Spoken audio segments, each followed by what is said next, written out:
You are now listening to the Legends of Tabletop podcast. I am Max Booth. I, I, I, and I am excited to be on the show. Well, thank you very much for joining us, Max. I really do appreciate your time.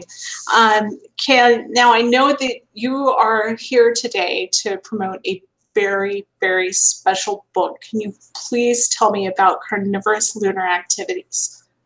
Yes, I can. It is a novel coming out next month through Fangolia, which is pretty insane since, the last few years they've all kind of defunct, but last year they came back to print a new publisher, new owner, and now they, in addition to doing a magazine, they want to produce films, they're doing podcasts, and also they're producing a new line of books. And my novel happens to be Number 3 in the Fangolia paperback line.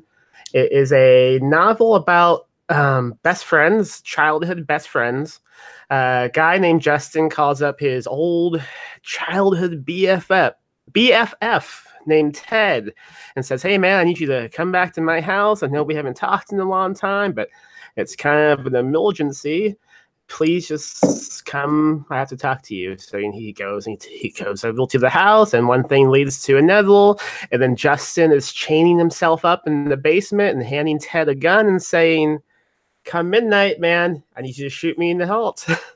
So that's the premise. Yes. I had a very hard time putting the book down. And I mowed through it through one very long sitting, but it was one sitting. Oh, excellent. That's kind of the way I hope people read it, because most of the book is just one long conversation. So I think it benefits. Yeah. Which the dialogue, your way of handling dialogue in general just kind of blew me away. Speaking of, I am very glad that you landed Fangoria as your publisher for the book. Can you please share how that came about? Yeah, definitely. I think it was in 2015. I did my debut live reading in Dallas with Ilk Pruitt. I'm forgetting the rest of the names. But also Joe Lansdale was reading as well, and he's my favorite writer of all time. He is, as people like to say, the GOAT. Yeah, he's not an actual GOAT.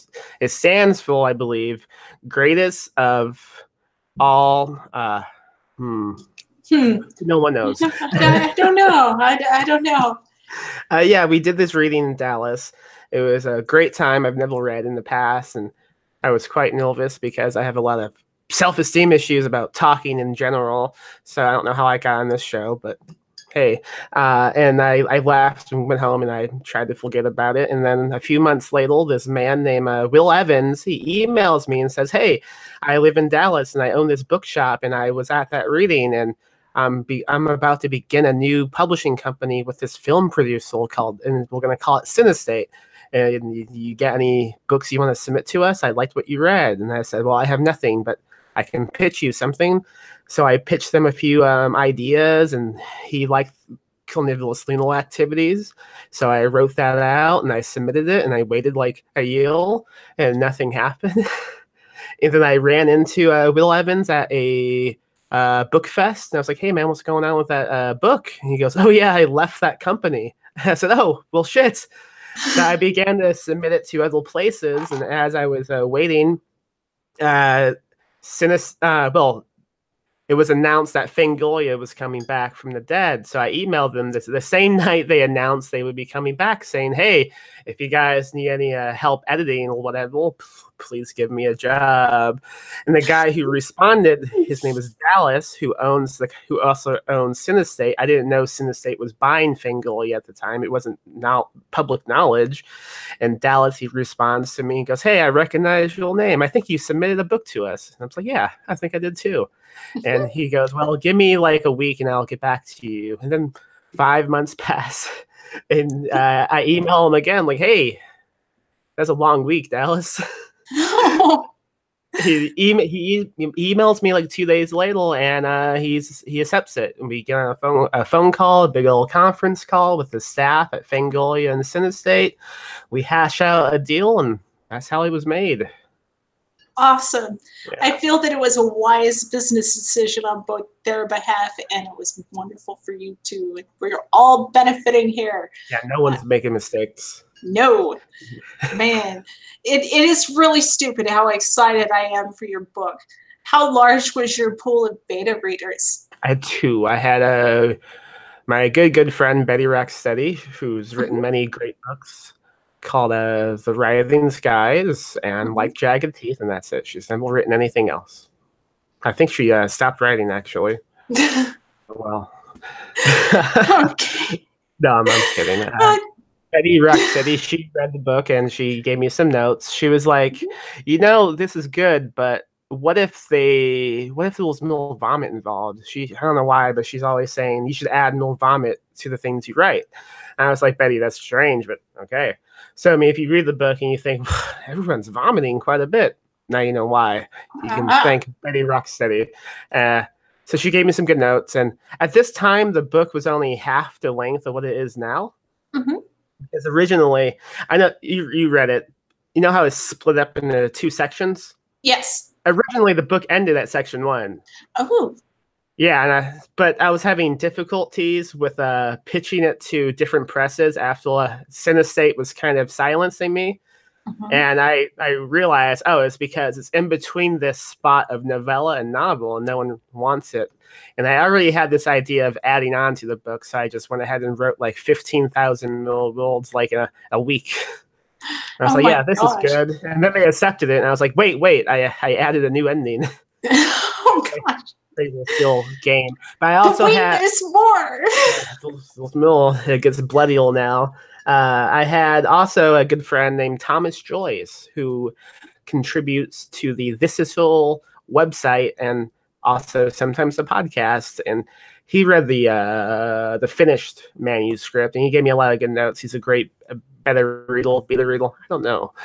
But yeah, those were the only 2 people I had to read it ahead of time. Okay. Man. That we're just going to skip over the second half of that question. Let's see. Which came first? Perpetual Motion Machine or Dark Moon Digest? Oh, DMD did, definitely, because it was not owned by us in the beginning. A man named Stan Swanson was doing the magazine a long time ago before I even got involved. And he also had a book publishing company called Dark Moon Books. So the magazine was like branched off from that press. So we got involved by just saying, hey, we'll help you guys out. We'll we'll be associate editors and read slush. And eventually it just branched in from Stan no longer wanting to be involved with publishing. So we just took the magazine over. Wow. Before we took the magazine over, we had this itch to begin a small press, kind of like Dark Moon Books, because we just thought, I don't know what we were thinking, to be honest with you. We've made tons of mistakes in our lives. We all do. Yeah, so now we have, like, some people are like, well, we had a drunken night and now we have a kid. But us, it's like, well, we had a drunken night and now we're stuck with this publishing company. So, I mean, whatever. What costs more? I mean, you can kill a publishing company if you get sick of it. Oh, that's all I'm saying. Okay. You won't go to jail. No one will say anything. No. They'll just be disappointed. Yeah, damn, I just submitted something to him. Damn it. I'm still under this contract. I can't resell this work. You just published it. Now no one's going to buy a book that was just out. Oh, man. Which happened to me, actually, with a press called Dark Fuse, which was pretty big quite a few years ago. Yeah, they published my novel, The Nightly Disease, and then like 6 months after the fact, they went bankrupt. Oh. That was great and fun. I still haven't gotten paid from them. Oh, no. That's terrible to hear. Oh. But speaking of publishing. Yes, let's speak of it.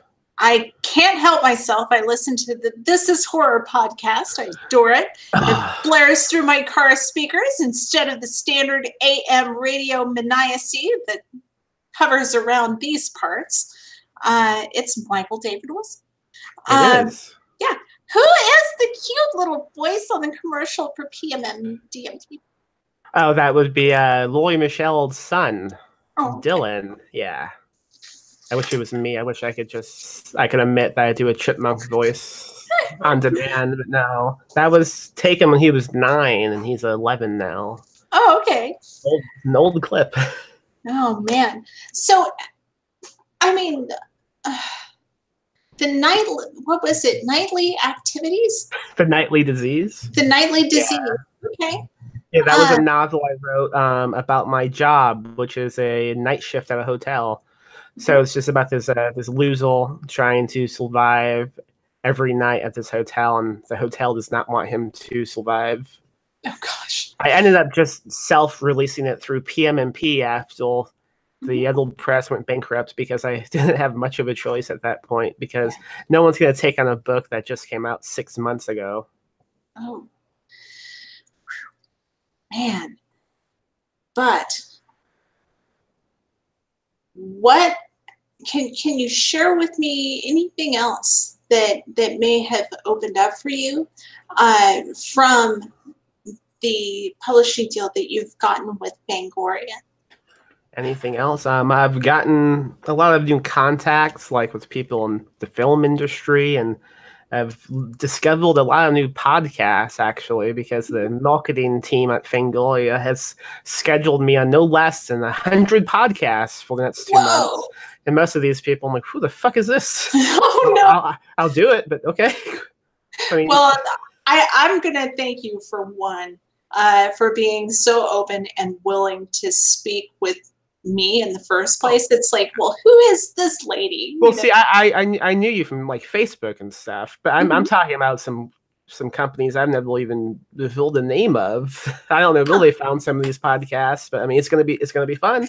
A few of them will driving out close to me, and we're gonna do it live. Oh, so wow. That'll be fun. But yeah, I mean, also another opportunity that has opened up is I now have like stuff inside Fangoria magazine, and that's pretty fucking cool. I mean, yeah.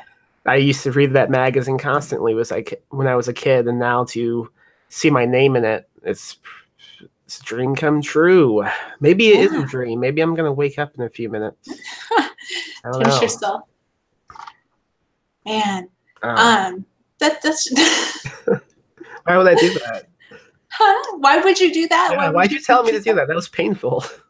Well, you didn't have to do it. Do you make every guest afflict pain on themselves? Well, no, not every guest is as much of a masochist. So speaking of masochism, yeah. How long have you been? What drove you to write in the first place? I don't know. I mean, I've never decided on a good way to answer that question. It's just something I've always done as a kid, and it's the only thing I think I'm good at all. So I just kept with it. When I was like between age 12 and 16, I was taken out of school and we lost the house, and I kind of just lived in a hotel for several years and never left the room. So I had a lot of time to practice. Okay. Yeah. Typical kid stuff. Typical. Yes. I mean, it's kind of interesting. Once you get us separated from the group, how individualized our experiences can be. I mean, if you dedicate several years to only reading and writing, you definitely can improve, I feel. So if anyone wants to improve themselves as a writer, I recommend just, I don't know, going to prison. Locking themselves up in a basement and trying to convince your best friend to shoot you. Oh, man. But yes, I could imagine that having some type of a bloodborne pathogen of sorts to who have you been talking to? Alter your strength. That might have something to do with it. Yeah, I'm always like approaching stray dogs and like holding out my hand, thinking they might bite me. I mean, you never know. That's how it begins. That's how it begins. Yeah. Oh man. All right.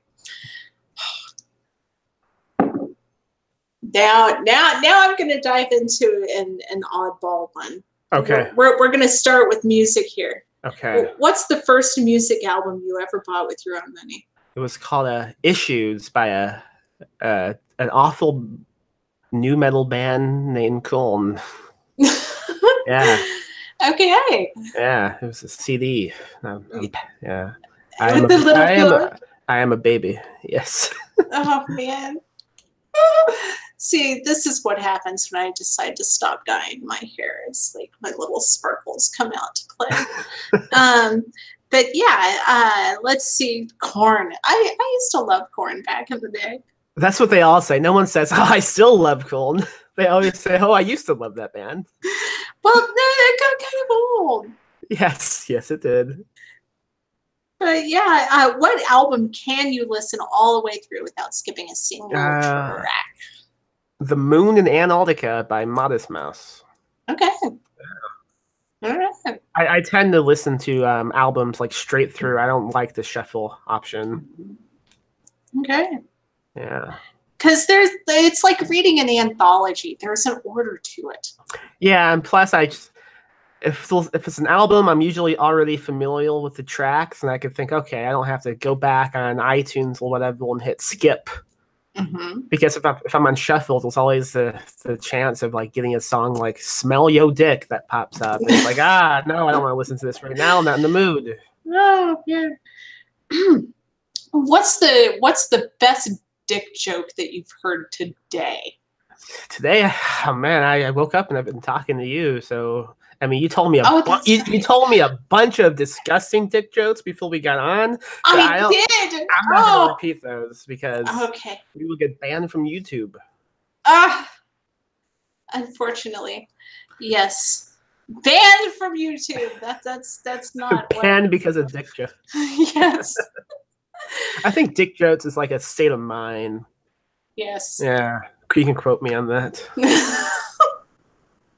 I believe I will. Okay. Oh man. Okay, so you have the power to create one perfect movie or TV adaptation of a video game story. A video game. Okay. What game do you pick? Okay. I gotta think about this one. Name me some video games. Donkey Kong. It would be Donkey Kong. It'd just be this ape going around just slaughtering humans. And this one loser plumber named Mario. Yeah. He has to try to save the day. Okay. So, yeah, this monkey, he kidnapped his wife, maybe. And he's like, oh, man, this is a lot like King Kong. We'll get a little bit too close to copyright infringement. So I don't know what would Instead happen of a building, he just stands on top of a pile of barrels. Yeah, he climbs a bunch of ladders somehow. Yes. Okay. It would be extremely bloody. It would be almost a trauma movie, I think. Yeah. Yes. Okay. That would work well, I believe. Now, speaking of trauma. Yes. Trauma. What's the most gracious response to the rejections that you've received over all of the years of your masochism, you writer? Like what type of response I have given to a rejection? Yes. None. You should never respond to a rejection at all. However, I've rejected plenty of things, and I've gotten plenty of abuse back to me.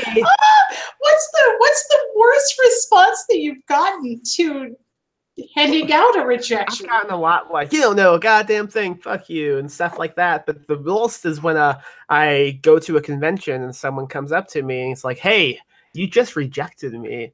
And it's just silence that follows. And I go, okay, you want to buy a book? That happened a lot recently at a convention in Austin because I just did a pizza anthology called Tales from the Crust, and I rejected quite a few people. And a lot of those people went to that convention, and they liked to tell me I rejected them. I had no response at all. Congrats! And one guy was like, "I'm gonna kick your ass in the parking lot," but jokingly, but also maybe not jokingly. I was like. So I took the book in my hand and I threw it on the ground. And I was like, "Let's go then." And he's like, "Whoa, never mind, man." He would have killed me. I can't fight at all. I'm not Oh somebody. no. Oh man. Speaking of getting your ass kicked, Yes. what's the most agonizing career decision you have ever had to make? Okay. For 2 months, I worked at this big, like merchandise warehouse building, and it was awful. The management was they were practically abusive, not like physically, but the way they yelled at everyone was awful. It was a big building in Texas. No AC was involved, so we were just drenched with sweat the whole time. Um, Halfway through my 2 months at this place, I sliced my wrist open while moving a big suit of armor, like one of those knights, and so I had to be put on cashier duty for like 2 weeks, and everyone just began to hate me because they were like, he's not even picking up on his slack. We have to move all these items, and he's staying at the cashier, and it's like I can't move my wrist, man. Yeah. So it got to like everyone was against me. I was like, this place sucks. Oh And I man. eventually got shit canned because I got a cold. And I missed one day. No. I don't know. You might be able to see the skull. Maybe. It's a difficult angle. It's right here. It is a difficult angle. Is there a reason why you had that tattoo placed so strategically? No. I was 18 and I was like, yeah, I'm going to get a tattoo. So I went and they were like, what do you want? And I said, I don't know. Skeleton tattoo. It's just a skeleton key. Let's do a skeleton key. He was like, what is that? I was like, you know what a skeleton key is. And he drew a key that was an actual skeleton. I don't think he knows what a skeleton key was. Oh no. But I mean, I liked it, so I was like, "Yeah, let's do it." And it's kind of interesting because the design, it looks like it says S.K. Stephen King. Hey, So there you go. I just tell people that's what it means, but it was just accidental. Hey. Maybe it means It like worked. Scott Kong. I don't know. I don't know who that is. See, I'm so petty when you were talking about the slicing of your wrist happening before and coworkers being a pain about it. I would have moved my bandage and squirted them. What? I'm so petty though. Yeah. I mean, it's like, if this is such a pain, your blood now. We should all just begin to bleed on this show. Did you see that movie Cam? No. On Netflix? We should just 500 tokens will begin to bleed. Oh, wait. It's on Netflix. Yeah, it's about the cam girls and yes. a doppelganger. Yes. Yeah. Yes. We should just begin taking requests. Absolutely. Yeah. Oh man. And now I kind of regret not paying attention to the I think there's a group chat option. I think so, yeah, if it's YouTube. Yep. I have no idea. I know someone's watching, and I wish I could respond to your questions live. Let's just answer them anyway. Question 1, yes. Question 2, absolutely not. But question 3, only once, but I was drunk. Those are the 3 questions. Yes, absolutely. Now, let's see. Now, I know you've got a lot of wonderful, absolutely beautiful things going on in your life at this moment, as I would pretend to know. Okay. Let's see. What job, if you were offered it, would make you immediately drop everything? Like, stop the presses, stop everything. I'm going to do this. What job would make you do that? I want to be editor-in-chief of the Weekly Real News. Okay. Yeah, that's my dream. Make the writers tell you all about Bat Boy. Hell yeah. Yeah. I would let everybody go. It would just be me. That'd be awful, boss. Save so much money though. I know that would be terrible. They would love me. Oh man. Oh shoot. La, la, la, la, la. How did you make your first dollar? Okay, yeah. When I was a kid, I used to make comic books and sell them on the bus for 25 cents each. Nice. Yeah. So that would have to be it. Oh man, see, I just wrote really badly written erotica starring people that Nice. made fun of me doing really embarrassing things. Do you have any you can read?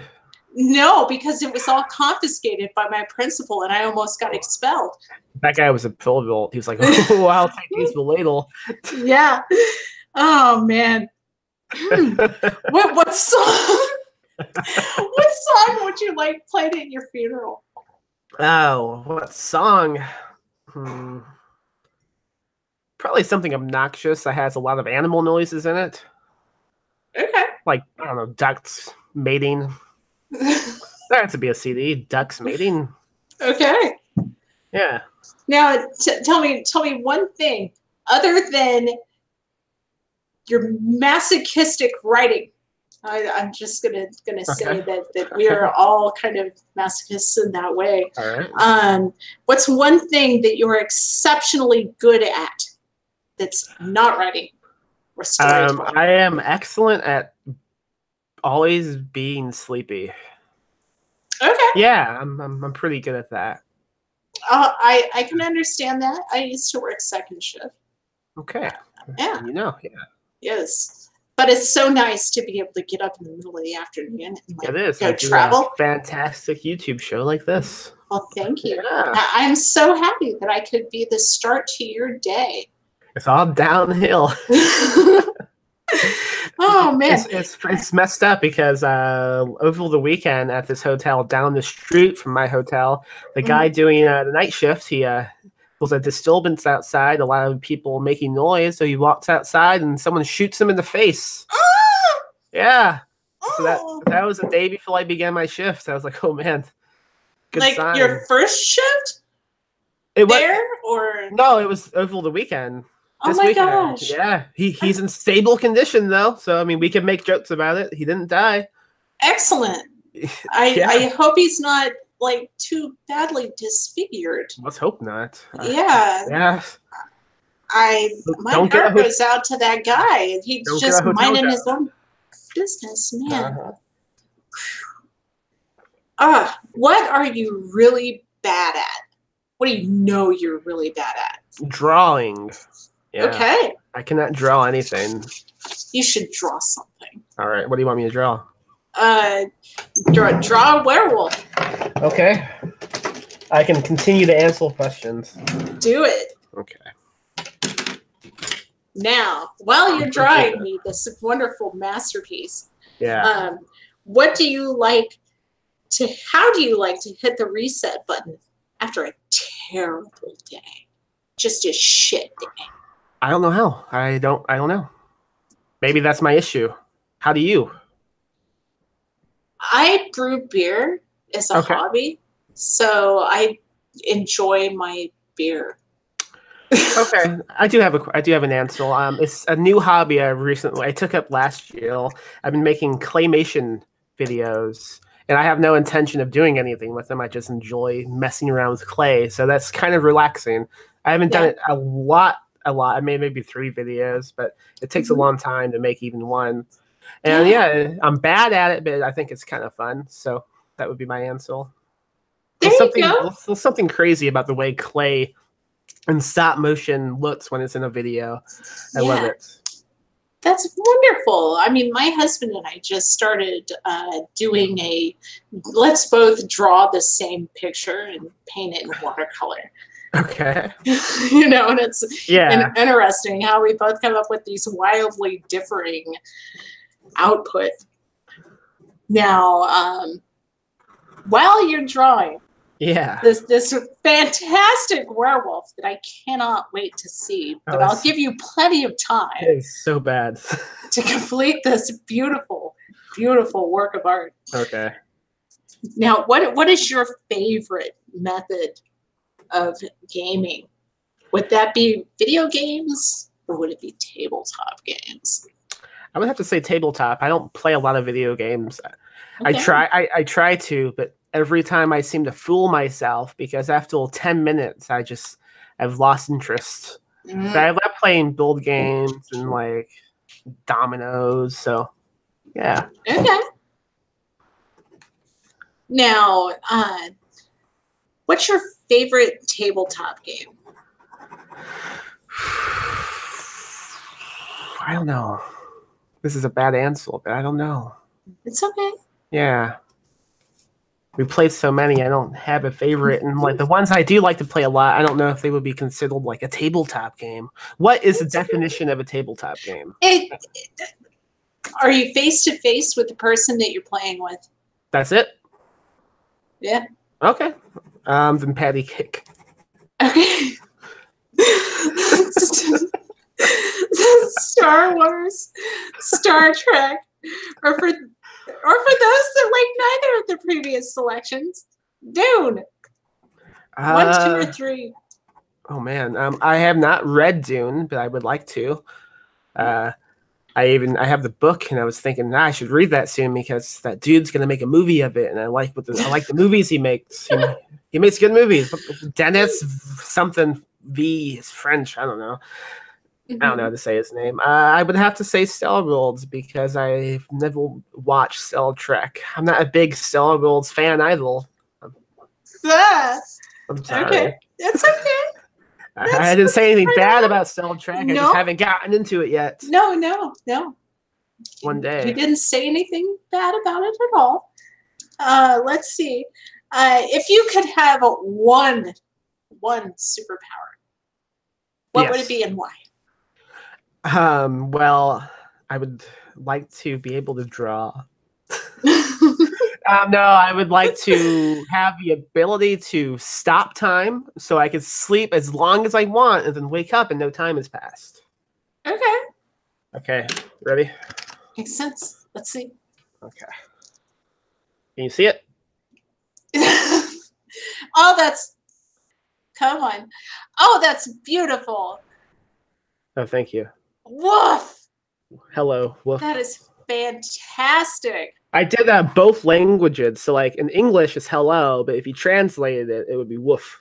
Woof, yes. Yeah. And in canine speak. Yeah, with the knees. Okay. Marvel or DC? Marvel, I guess.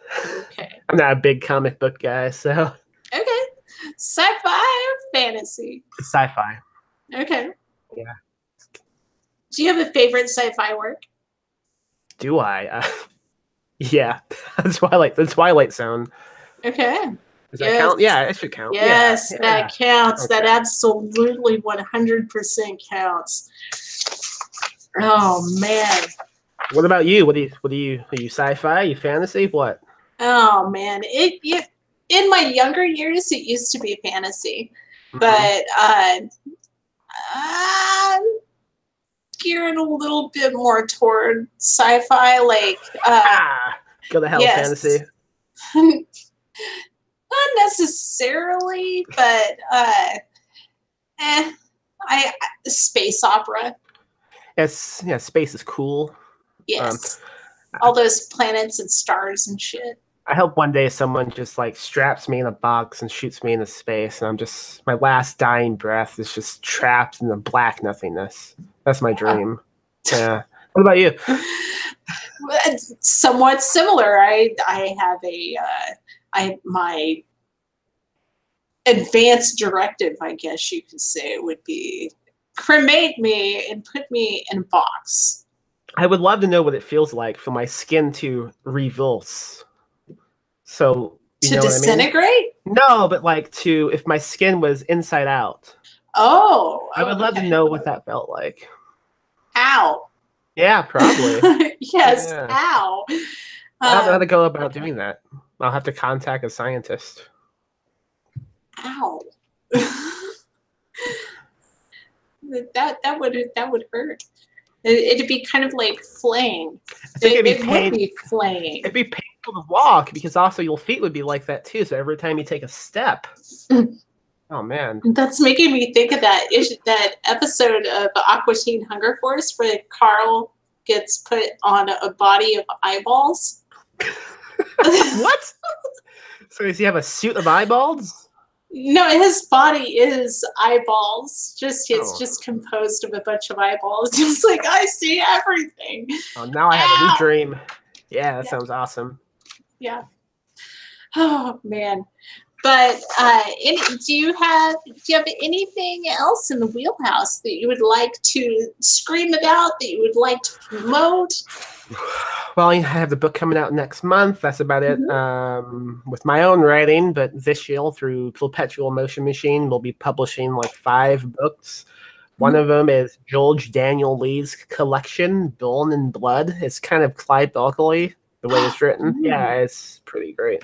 We have Michael David Wilson's debut book, The Girl in the Video. Is a novella about a man who begins to receive strange video clips on his phone, and that's all I'll Ooh. say. We also have The Eight Eyes That See You Die by W.P. Johnson, which is a collection of Spital-themed uh, short stories. And we also have Tales from the Crust, which is an anthology of pizza-related whole. Mhm. And I believe that's it. Yeah. Oh, Okay. I'm also writing a Christmas novel called The Geisel on Patreon. I'm just publishing it 2 times a month. So if you go to patreon.com/PMM Publishing, you can read it. Awesome. That's all I have. Okay. Now remind us again of the URLs where we can find Okay. you, Facebook, Twitter. Yeah, okay. My website is talesfromthebooth.com, which is a website I came up with when I was 12. So, I mean, I'm stuck with it now. I tweet at Give Me Your Teeth. The PMMP's website is perpetualpublishing.com. Don't add me on Facebook, please. Okay. I'm on Instagram at PMM Publishing. I don't have a separate one. I don't know how to log in and out of Instagram, so I just began doing one account. And that's all I have. Yeah, Understandable. those are the accounts. Okay. Well, again, Max, thank you so, so very much for Oh, taking the time out of your day and your busy, busy afternoon. oh, my busy afternoon. No problem. Thank you for having me come on. This has been fun. Absolutely. You have a wonderful, wonderful evening. Bye. Okay.